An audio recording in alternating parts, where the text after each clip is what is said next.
Warning, this podcast contains violence, sexuality, gore, and other horrible and disturbing things. Listener discretion is advised. Also, the hosts of this venture are ignorant dipshits, so please do not take anything they say as fact. And enjoy the show. Now, are you sitting comfortably? Good. Then we'll begin. Today we had 15 homicides and 63 violent crimes, as if that's the way it's supposed to be. The atoms in your left hand probably came from a different star than your right hand. It is our basic human right to be fucked up. A second plane now has crashed into the other tower of the World Trade Center. Putting chemicals in the water that turn the friggin' frogs gay. The defendant shall be incarcerated for the rest of her natural life with no possibility of parole. You are not machines. You are not cattle. You are men. We were somewhere around Barstow, on the edge of the desert, when the drugs began to take hold.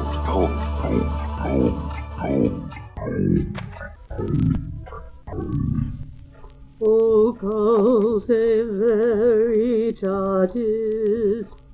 Because we had drank these like 3 bottles of wine at this fancy fucking dinner that we're all in like our suit and ties or whatever, and the thing lets out, and you gotta piss after like a bottle and a half each of wine. And so I'm sitting there, and I like kind of slip into the bush or whatever, and I start to relieve myself, and doing your thing. And then suddenly, between my legs comes a second stream.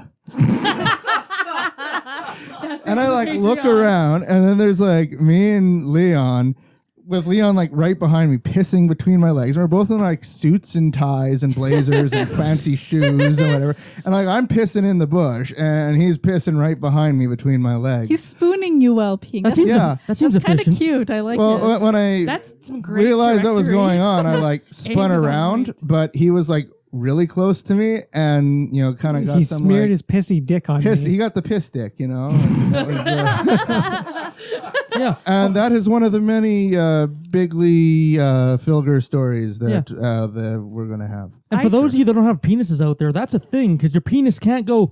It can't. It's just it's already out. You There's always going to be some clingers. Yep. Yeah, the clingers, and like you go to the urinal and then you sit back down at your office chair, and you like get that little drop that comes out at the end. Why don't you dab with a bit of toilet paper? It doesn't matter. It doesn't work because it's a tube. It's in the tube. Oh, okay. It's 13 centimeters long, and it's full of piss. It's got so as soon as you relax at the end, it comes out. Hello, Occultae Veritatis. My name is Tia Thatcher. I'm guest hosting today with Sid Murray. Richard Bigley. I am fucking second all the time. Ood Gallifrey. Leon Filger. We did that all fucked up. But that's okay. This is a great way to do my first episode. So I apologize to anyone who thinks I am confused and out of order. It's just how I am. In the very quiet resort town in Northern California of Keddie, 1981 on April 12th, Sheila Sharp returned to her family's cabin to find the bodies of her mother, her brother, her brother's friend, and her younger sister to be missing. Ooh. We are going to go into some deeper detail, but I think... Missing. Like they were just missing people, or just their bodies were missing? I'll get into details. Was there an errant penis left behind? She said she'd get into fucking I'll get into fucking details. I'm sorry, I need more poison. I think at this point we need to have a drink. So, what's your poison? So, what's your poison?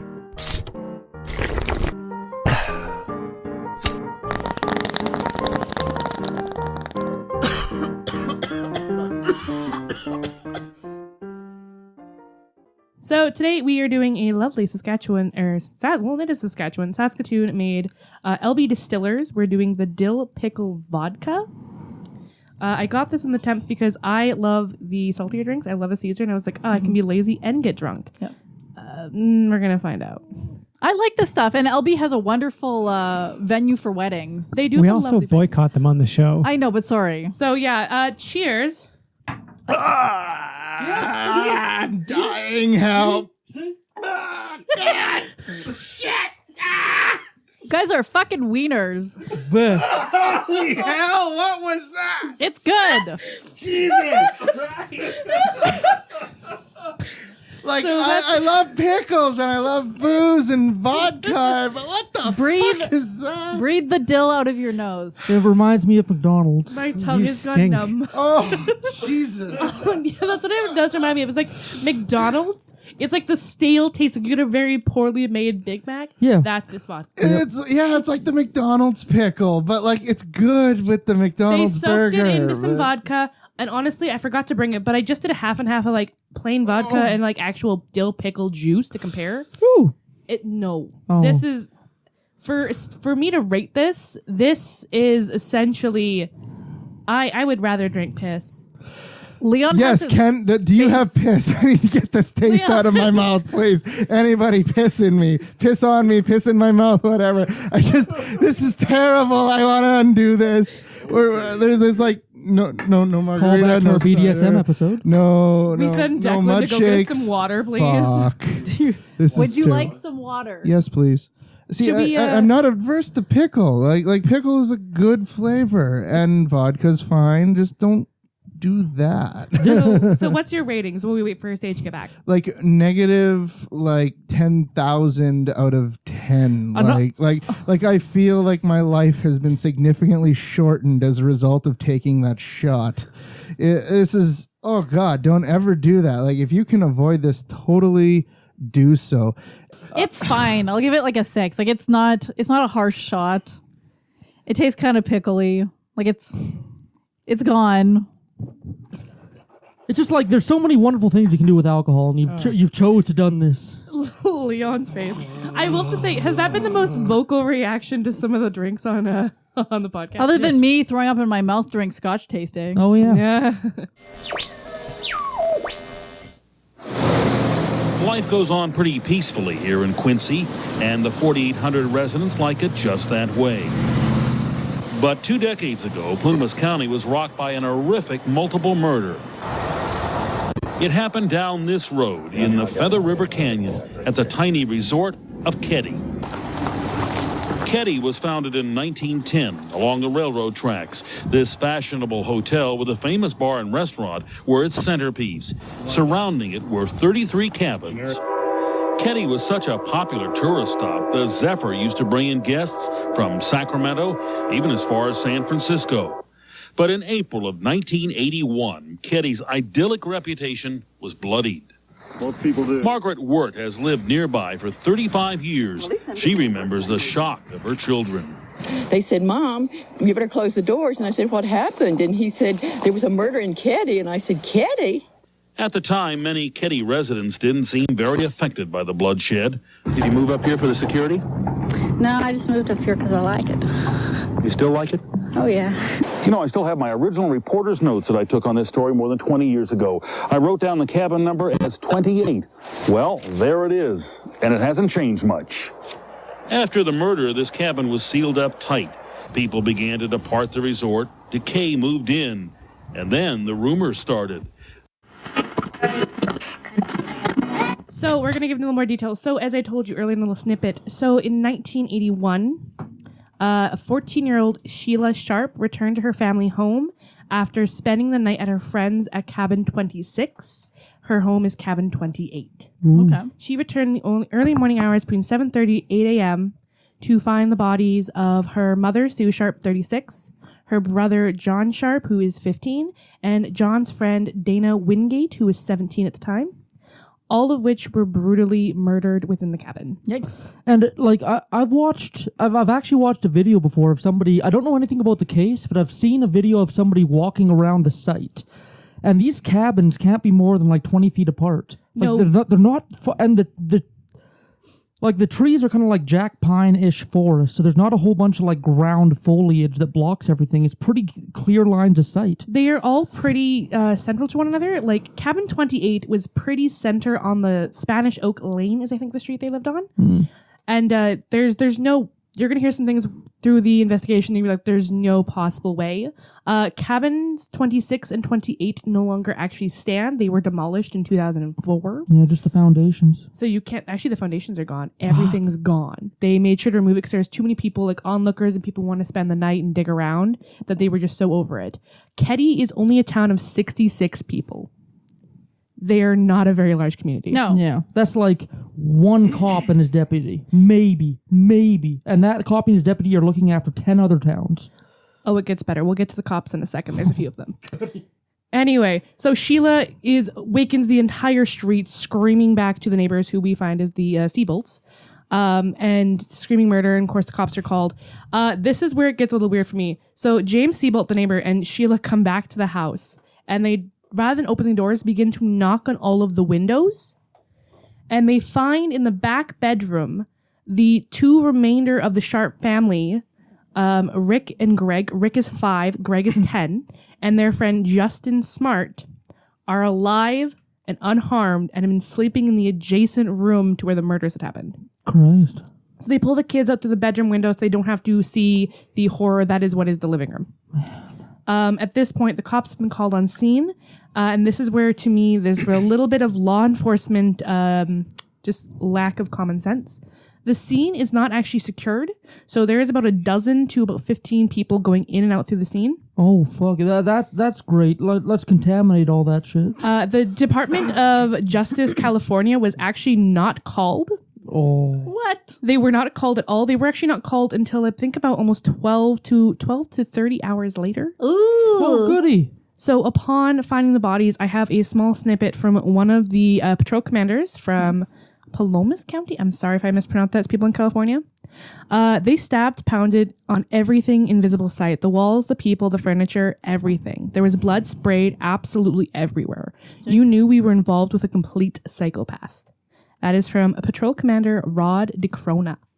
And what's more scary, if those three boys? No, it is the mother and 2 boys. That were asleep in the bedroom? In the bedroom, it was the 3 boys, correct. Oh, yeah. Like, for those 3 boys to remain sleeping, either they have to be super heavy sleepers, which isn't...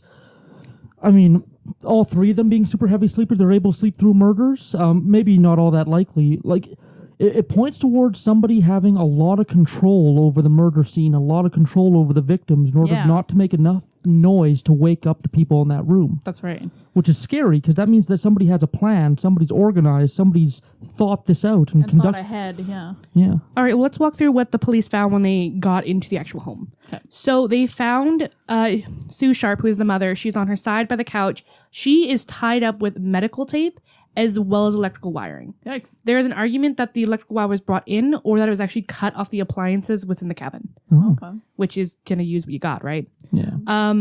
Her son, John Sharp, was not too far from her. He was on his back. He was tied and bound as well.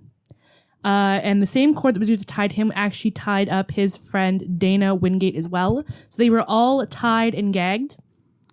Dana's cause of death was manual strangulation as well as blunt force trauma to the back of the head, where the Sharps, Sue and John, had multiple stab wounds to the chest, blunt force trauma to the head, and both of their throats were slashed. A little bit more personal. And Sue especially had a butt of a gun, of a BB-8 Daisy, I think, it's an air rifle back then, was imprinted in the side of her head. Like, she was smacked that hard with it. Damn. Right. I wonder if they found that gun at the scene, because that's not the kind of gun you bring to a murder. That'll barely kill a squirrel. It's actually something they did not find at the scene. So what they did find is they found a few knives and a clawfoot hammer.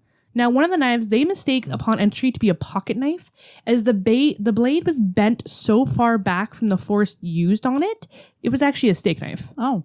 Jesus. So the amount of force behind the blade was vicious. Mm-hmm. They also found while going through the home, the tape used to bind up all the victims was not from the home. So there had to be some premeditation to what happened here. This wasn't somebody who just walked in. Mm-hmm. Yeah.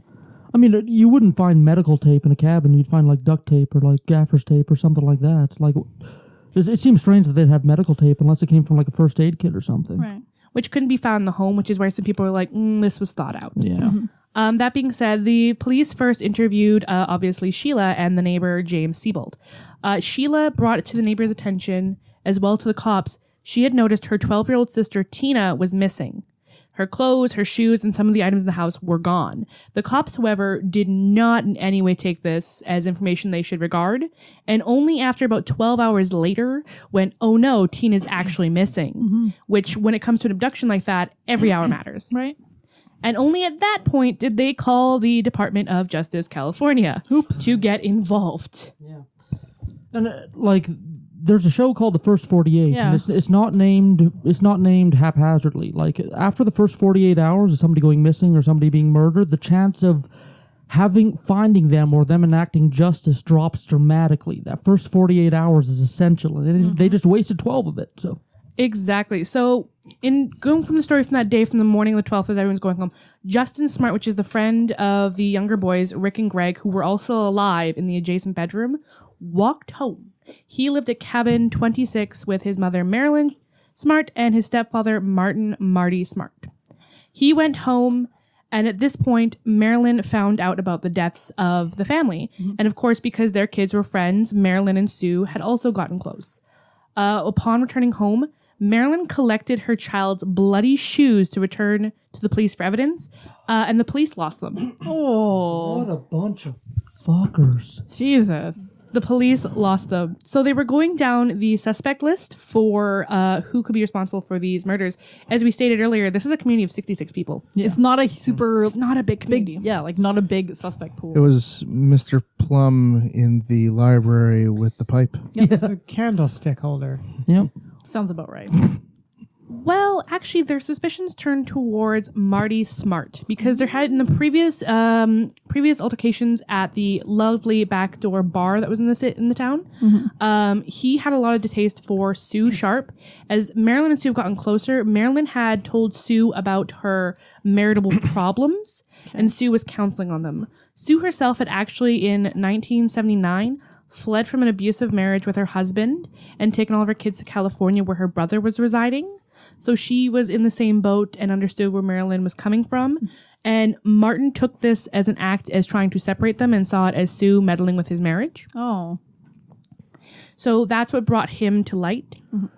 There was some altercation, though. The murder like this for 3 people to be done silently, because upon all of the commotion, nobody heard anything. Right.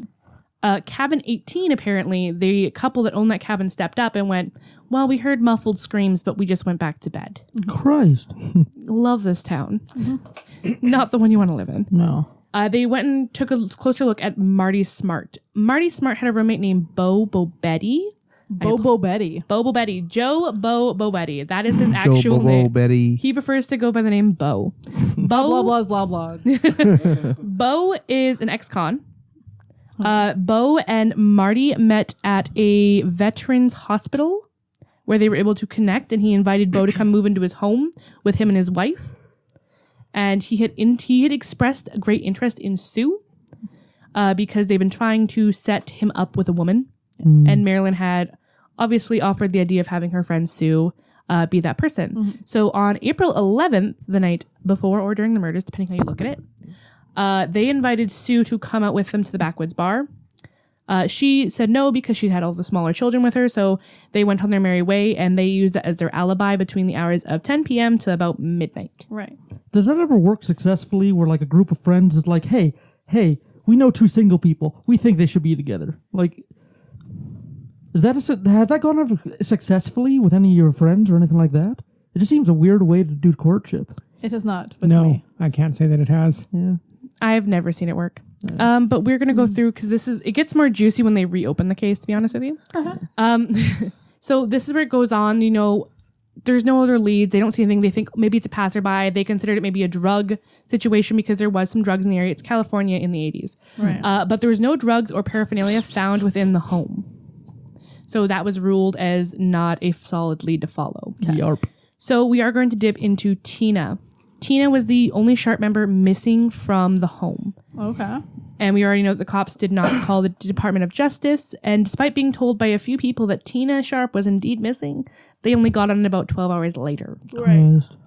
So 3 years after the original Keddie murders, about 100 miles north at Feather Fall, they locate part of a human skull and 7 bone fragments.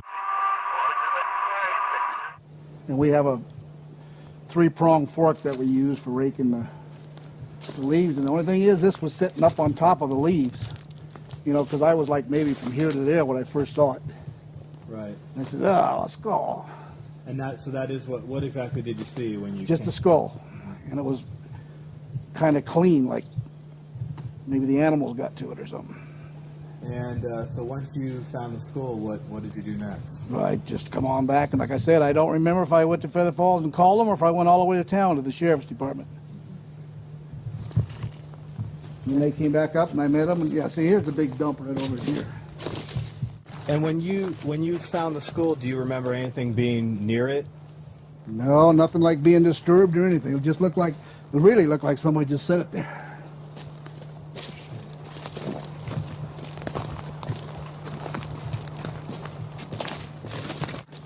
We was out with our metal detectors, and we found somebody buried some clothes.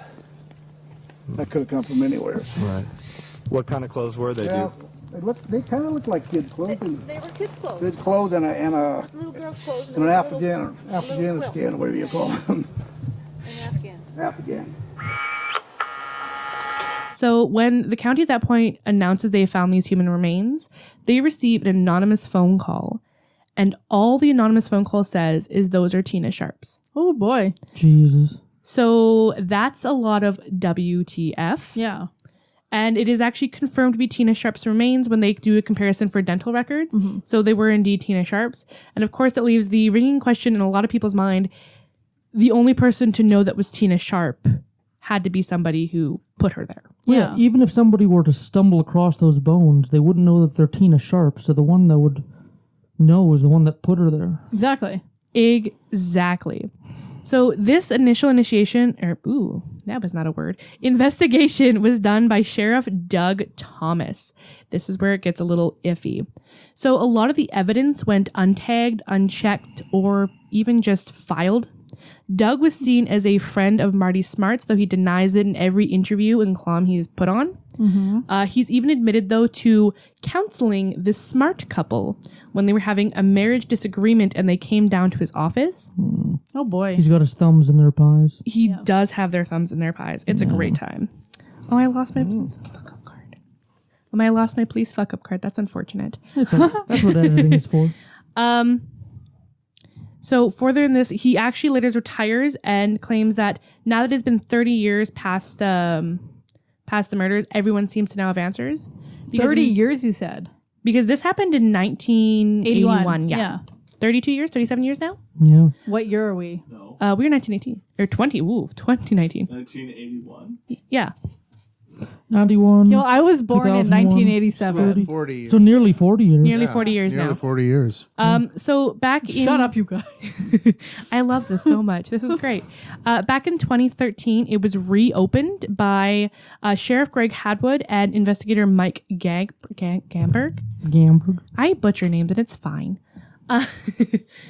They reopened the case, and upon going amount of files, this is where it gets kind of shady police business. This is where a cover-up theory comes up. They went through boxes, and they actually found a few things that were insanely incriminating, and they have no idea how they were swept under the rug. First one of those items is they found a letter written by Martin Sharp to his wife, Marilyn Sharp. She denies ever getting this letter, though when she does see it later on, she does admit that it is her ex-husband's handwriting. A part of the letter that really got me is, I've paid the price of your love and now I've bought it with 4 people's lives and you tell me we're through? Great. What more do you want? Damn. Ooh, that's in the letter. Like, how much more do you need? I mean, if it was an errant letter, you can say like, okay, heavy metaphor, but like people died actually. So people literally actually died. Yeah. I also love the way he ends it. Just like, great. What more do you want? Like, it's kind of like he bought her something and she didn't like it. And he's like, what else? But just 4 people's lives very, very casually. The next piece is actually, they found it in a closed envelope, like it never had been opened, was a recording of the anonymous caller that had called in about Tina's bones. Investigator Hagwood mentioned they have no idea why this was not open and compared, why this not brought to light, but they have it now, and that's what matters. Oh boy. So they're comparing it right now to suspect's voice to see if they can match it to anybody, though it is a very old tape, so I don't know how it's going to work in correlation to new technology. Hopefully better. Well, and also all like forensic science is super speculative. And they have to do like 40 years of catch up. Yeah. Also, I think Leon's going to love this part. So in 2011, Martin Smart's therapist came forward with documentation of Martin confessing to the murders. Oh. Confessing to the murders. And he left it with the police and went back to Reno, Nevada. Yeah. And then never followed up on it. He did his due diligence. It was the cops that fucked up. Yeah, the actual testimony from Martin is something along the lines of, I admit to the 2 girls, but I had nothing to do with the boys. So that, of course, does put some more weight that there had to be a second person. Which is very much hated to Bobo Betty, because after the murders, he disappeared. Yeah. He went to Oregon or something like that, and then he mysteriously died in 2006. Okay. A lot of people think it was a mob cover-up because he used to threaten the cops in Keddie with his connections in Chicago. Oh. So part of the reason is they think that for the cop cover-up is they were too scared of the mob. Scandalos. Isn't the mob cleaner than that, though? You know what? I wouldn't put much past the mob anymore, to be honest. Yeah. And the final find was in 2016 by a member of, if you guys ready for this, www.keddie28.com, which is a bunch of internet sleuths who have kept this case alive. I love it. In March of 2016, a individual went around the remains of the cabin 28 around the riverbank towards the south of it, and they found a clawfoot hammer. Oh. A very rusty one, and they were turned into police, and it's going to be checked for blood residue and stuff like that. But during the initial interviews with Martin, there was no way for him to know what tools were used to murder these people because nobody had been in the home except for Sheila. Yeah. So he described what would have happened, and if there was anything like this missing, like especially a hammer, he's like, well, I heard they were hit with a hammer, and my hammer just happens to be missing, of course, all by chance. Coinky dink. It's always a coinky dink. Yeah. Whoa. He also, in that statement, mentions, if I would have done it, I would have done it quickly. Yeah. Well, and also he said, I did the girls, not the boys. Like, a second errant murderer had to come in. Like, it's like another rando. It's nothing like Friends, man. And the one where they murder 4 people. The one where they murder 4 people. The last person that I suspected as well is Marilyn Sharp. Yeah. So she seems to tread back on a lot of what she tells the police as well as what she told the Department of Justice. So there was a lot of incriminating factors on her and Martin. The Department of Justice failed to actually document these interviews, did not conduct them properly, and there were some very heavily criminalizing things said that should have been put to stake, but of course they didn't do this properly because welcome to the Department of Justice. Yeah. Sloppy. So Marilyn Sharp, Marilyn Smart is the friend to Sue and the mother to Justin, the only other boy in the house that was not Sharp to live through this murder. She gave Justin's bloody shoes to the police, but apparently they were misplaced. Oh my God. She said she never got the letter, but then later on retorts say, well, it actually is Martin's handwriting. She also retracts a statement that earlier she'd overheard Martin on the phone saying if somebody did not get their thing straight, he could straight up kill someone. She later retracts this statement. She also says at one point she had found Tina's bloody jacket in her home, and then once again retracts that statement. And the last one she retracts is she found a bloody clawfoot hammer matching the description of the one Martin said was gone in the basement in a sack. Later retracts that statement. How can you retract? Like, just JK, like, didn't find a bloody jacket. We're just fooling. Just jokes. I don't get how they can let that stand. Yeah. Like, wouldn't they be obligated to investigate even if she did retract that? There was a much concern because of the size of the community that it was more of like a hush hush. Like nobody wanted to be that person in the community. Yeah, I'm sure it did. I'm sure it didn't do much to the local economy. Like who wants to go camping at the murder campground and all that? Oh well, Keddie was already a poverty town. People didn't go there to escape. They go there to survive. Yeah. The only reason the Sharp family was there is because Sue and her 5 kids in the 1980s. Yikes. Were forced out of their home in Connecticut by her ex-husband. They did not get the choice. They were forced out. So when they could afford to rent a 3-bedroom cabin in Keddie, compared to the small trailer they were living in her brother's in Quincy, California, just about a few miles up the road. Yeah. It was a saving grace. Mm-hmm. Yeah. But with that being the community now, our lovely new police officers, who I love to pieces because they're actually doing their job and they don't seem like terrible people. Sheriff Greg Hadwood and investigator Mike Gamberg have already opted to they're going to help the family heal because Sheila, who is the stand-in survivor, Rick and Greg, have been fighting for justice since we decided this was, 40 years ago? We did that? Yeah. Nearly. Sheila had a statement that she said she finally felt like after 30 plus years, she had somebody on her side. Wow. And that's very heartbreaking to hear. Yeah, after over 30 years. After your kid gets murdered. Christ. I mean, her mother and all of her siblings are gone. Well, she's not Rick and Greg, but Rick and Greg don't remember anything. Yeah. There's a lot of scrutinization if they actually slept through the murder because there was a wood door and 10 feet between them and the murders. I don't know about you guys. I can sleep through a fair bit and I'm medicated. I can't sleep through anything and I'm medicated. I don't think I could sleep through the bloody screams. No. I mean, realistic. Go ahead. Hold on. Sorry, this is Declan the Wizard. Sorry, I'm also in the room and I just don't have a mic. I just stole Leon's. So the one counterpoint, not that I'm disagreeing with you, but the one counterpoint I will put into this, if this person was known to the victims, there could have been a factor of intimidation of shut up or I'm gonna go kill the boys. That could have been. That's just the one counter I'm thinking of. Are you ready for the only the only testimony they had for this entire case? Oh God. Okay, I'm gonna give it back to Leon. You keep on going. I'm just saying that's one thing I can think of. Anyway, Yeah, here you go, Leon. That's a good point. Leon looks very solemn and stoic. The only actual testimony they have comes from 12-year-old Justin Smart. He at first tells them that he dreamed of what happened. So when he walked into the living room, it was a boat. He saw the two men. He saw Sue laying on the ground covered. With a large slit across her chest. At that point, Dana and Johnny enter the home and they become a heated discussion with the other two men. They are bludgeoned with hammers and thrown overboard. And he attempts to stop the bleeding on Sue's chest. And at that point, Tina wakes up from the other bedroom, comes out, and then is hauled up by the other two men screaming. Oh boy. But they also, when he says to the police, they were kind of like, how does he know about the weapons, about the two men? Like, there's a lot of things that were just not falling into place. And then Justin later admits to witnessing the murder. He gives descriptions, and there are sketches. If you look at them, they look like really bad TV cast-offs of the people that were in the home. He gives vivid descriptions from like their jean jackets, their gold sunglasses, to the cowboy and army boots they're wearing. Oh, wow. But will not give an identity. And from what they did from the inside of the scene, like, it was obvious that somebody had opened the bedroom door because the way the blood had been sprayed, open and closed, you could see it, and it wasn't on the inside of the bedroom door. So they've already disregarded that. There's no way the boys could have slept through that. Okay, so were they intimidated into silence, like Declan was saying?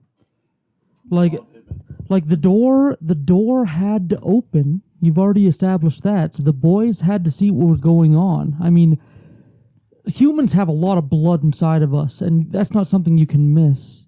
And like, I don't know if you guys have ever tried to have sex quietly, but like trying to kill someone is guaranteed to be a lot louder. Like, keep in mind that a lot of them had multiple stab wounds. They had blunt force trauma. John and Sue had their necks slashed. Like, there was blood. Well, that would silence you. The next slash. It depends what happened first, but also Tina was screaming. Tina did not die in that house. Right. Okay. She was hauled off. Right. But it's also said, like, from this fact, like, they really think the only reason the other two Sharp boys lived is because Justin Smart was in the same bedroom. Oh. Could you imagine what would have happened if Justin Smart was not there? Yikes. So he was a contingency. He was the extra thing that they weren't expecting, kind of thing. The only reason Sheila also lived is because I told you earlier on, she was at a sleepover at the next cabin. So the only reason Sheila Sharp lived was because she happened to sleep at someone else's house. Yeah. And the only reason a lot of people think why Rick and Greg lived is because Justin was also in the same room. Sadly now, Martin Smart has passed away in 2006 of cancer. And Bobo Betty, as you were told earlier, was a accidental death, which a lot of people like to stigmatize as a mob cover-up, like he's just gone.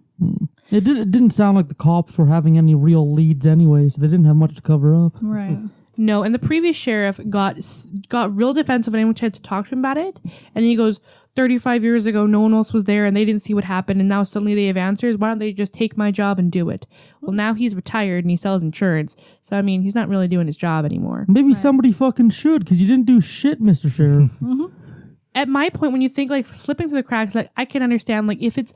That community could not have handled a murder of that volume, because clearly nothing like that has ever happened there before. Right. Perhaps that's when you should have called the District of Justice of California in and been like, we're above our heads. The fact is, they didn't even shut the door to the cabin or even try to conceal the scene. They let anybody in.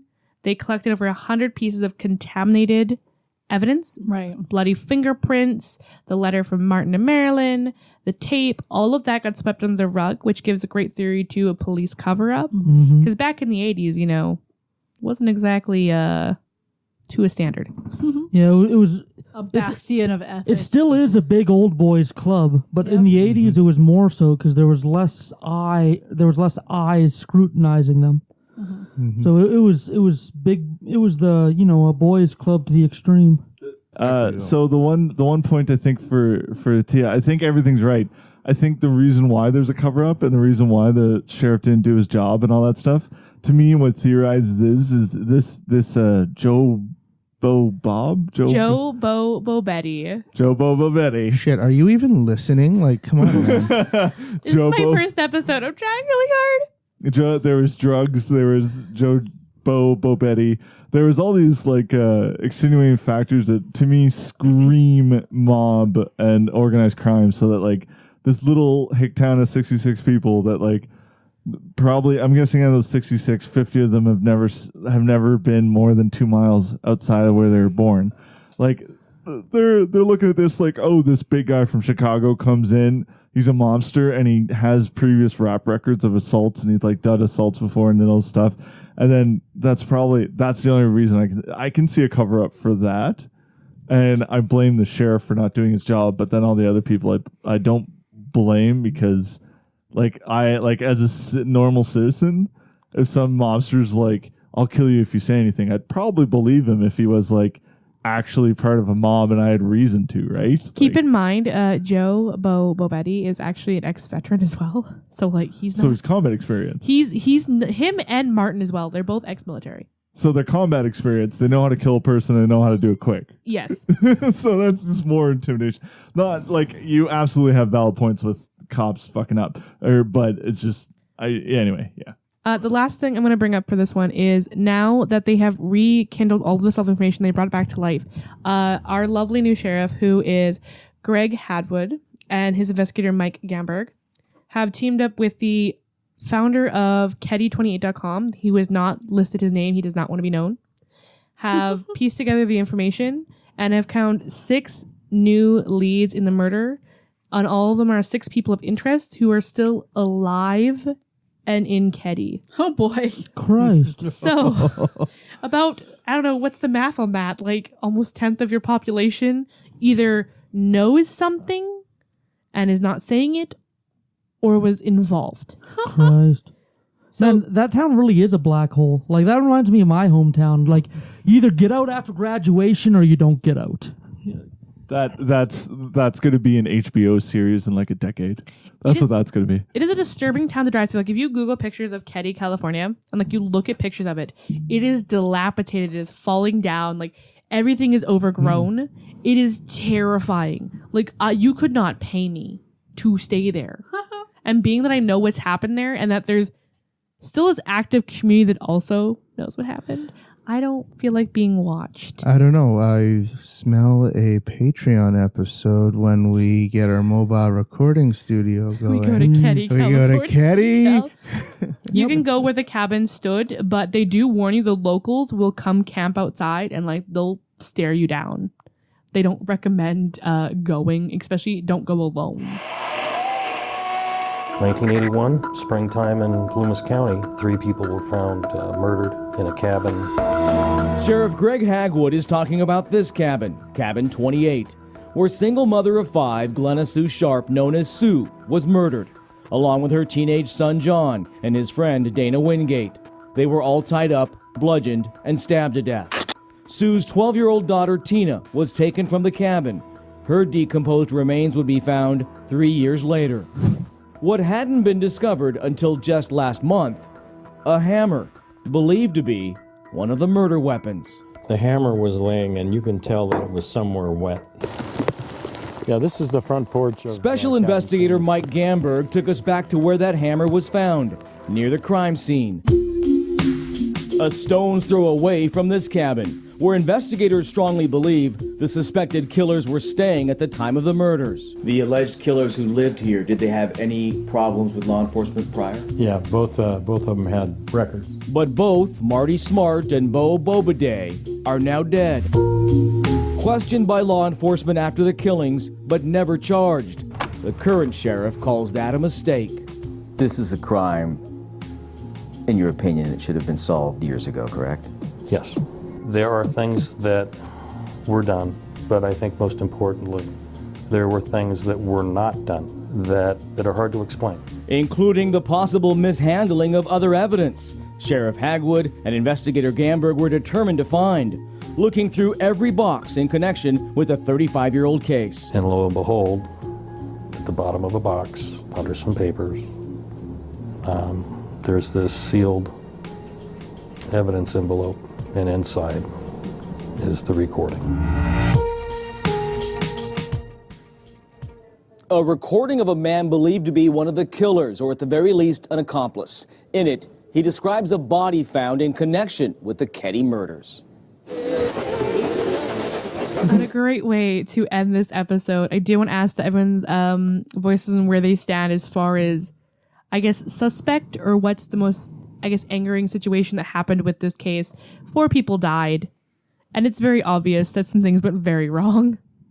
I just hate the cop incompetence. A-cab, man. A-cab. 1312. I mean, there's a lot of theories that fit sort of, but all of them seem to be round pegs and square holes. Like, the mob angle seems to make sense until you think about Tia being taken away. Like, that's messy. That's weird. Like, that's not something very mob, in my opinion. Like, they like to do all their actions in one place and keep their mess and their complications contained to one area. But, like, the way they were killed seems personal. And like, the boys say they slept through it, but the door was open. There's a whole bunch of, like, weird loose threads. I feel just really badly for the boys who allegedly slept through it, because they're probably hanging on to some PTSD after that. Oh, yeah. Mm-hmm. Justin allegedly moved away with his paternal father and refuses to ever speak of it again, because they've had people try to approach him, like, on the anniversaries, and he's now a full-grown adult. He will not talk about it. Rick and Greg, however, still will, though they're still quite firmly stuck to the story that they slept through, but there's a lot of question in that.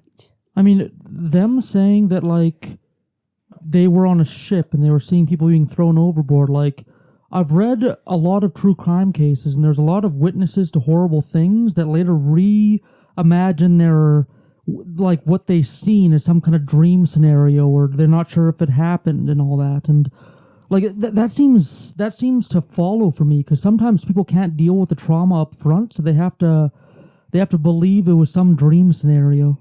Like, I've seen that in a few cases I've read. Crazy. Yeah.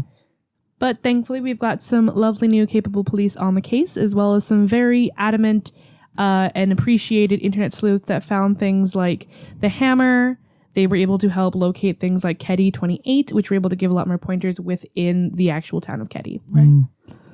Let's hope they get to the bottom of it, and maybe the remaining relatives can get some peace finally. Some justice. Yeah. Awesome. So, for this episode, this is Occultae Veritatis. I'm the guest host. I am Tia Thatcher in a studio with Sage Murray, Leon Filger, Ood Gallifrey, Richard Migley. We did it in fucking the right order, you guys. Yeah. And in the corner is Declan the Wizard. God, man, put some pants on. Jeez. Love you, bye.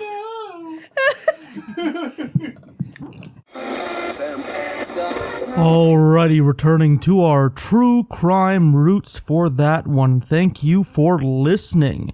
And play us out, we have Somebody Wound Up Dead by the Cooch Experiment.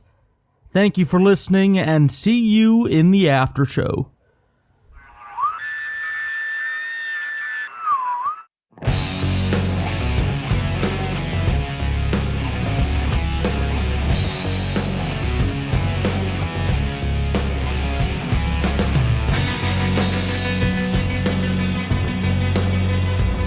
She stole my money, tainted my bed, drank my liquor, oh my, and somebody wound up dead. My pistol cocked it back, pulled the trigger twice, somebody paid the black.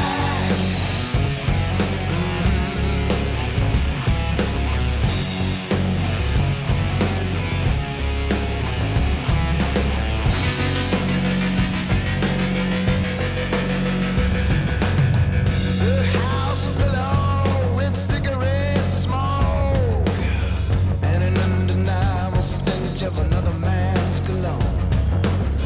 It was obvious I wasn't yet expected home. I could taste the bitter and feel the cold. My mind wondered how this would unfold. I see blue eyes were stone like steel. Caught red-handed, she started her appeal. My heart was frozen and gorged with emotion. Years of trust were instantly stolen. The wrong path chosen set the events in motion. She stole my money, tainted my bed, drank my liquor, oh my, and somebody wound up dead. My pistol cocked it back, pulled the trigger twice, somebody paid the black.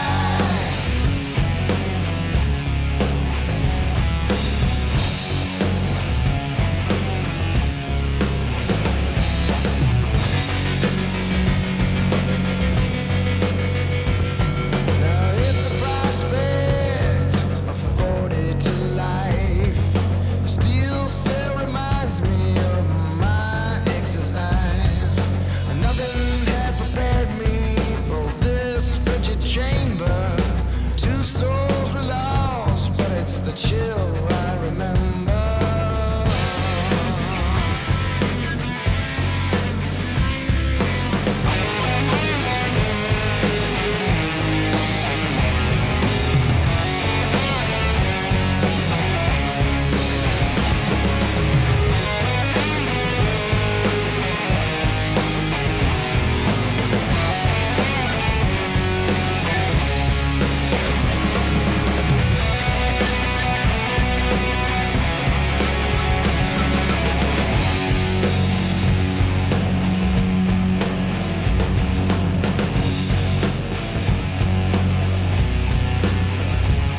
She stole my money, tainted my bed, drank my liquor, oh my, and somebody wound up dead. Somebody wound up dead. Somebody wound up dead.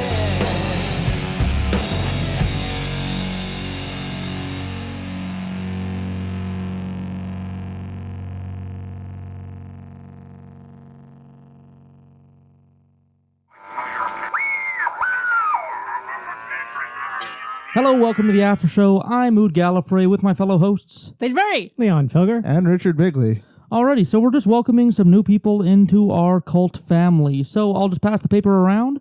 The second person to take this rank now, the occultist. I'm taking one of these stickers for from Canadian Girl. The occultist drunken saint level is $14.95, and I did that by averaging the average cost of a 6-pack of beer. So if you join at the occultist drunken saint class, you buy us a drink every month, and Cleo Dover is one of those people. So thank you very much, Cleo Dover, for donating at that level. Yeah. Oh yeah. Oh.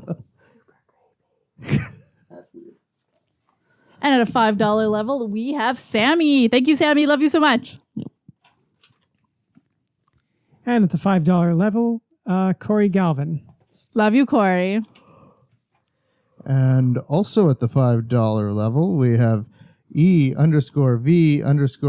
So it's probably Evan, I would guess. I have him on Twitter. Adelaide. Yeah. Yay. I have you on Twitter.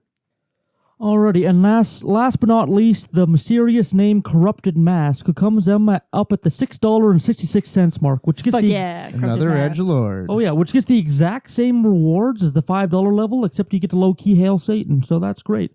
Yeah, so we have a lot of things going on in the Patreon right now. We have our episodes going up a week early, so if you want to get in on that, you can do that. We have a Discord chat room that's up and going. Like people, whenever I log back into the Discord, there's always like 100 messages I haven't read. Me too. It's awesome. I forgot to turn notifications off when I installed it, and then like my phone just kept blowing up all night long. Oh yeah, and there's people discussing their kinks. There's people discussing their mental health. There's people discussing their lives. There's their awesome projects, posting memes, everything. It's so freaking cool, you guys. Oh yeah, it's a nice place to chill. Like it's some place where I feel comfortable talking. And Cool drugs and weed and booze to drink, smoke and pop and crush and snort and whatever else. And also, if we have any mad little projects and you're in the Discord room, you're going to be the first one to find out about it. So if you're interested in joining our Patreon and supporting us and, helping us go forward and make the show a little better, just go to www.patreon.com/ovpod. So, for Occultae Veritatis, I'm Mood Gallifrey. Leon Filger. And Richard Bigley. Thank you very much for contributing to the Patreon, or even if you just let us into your ear holes every week. You're blessed people, and I love you. Love you so much. Love you tons. Bye. Bye-bye.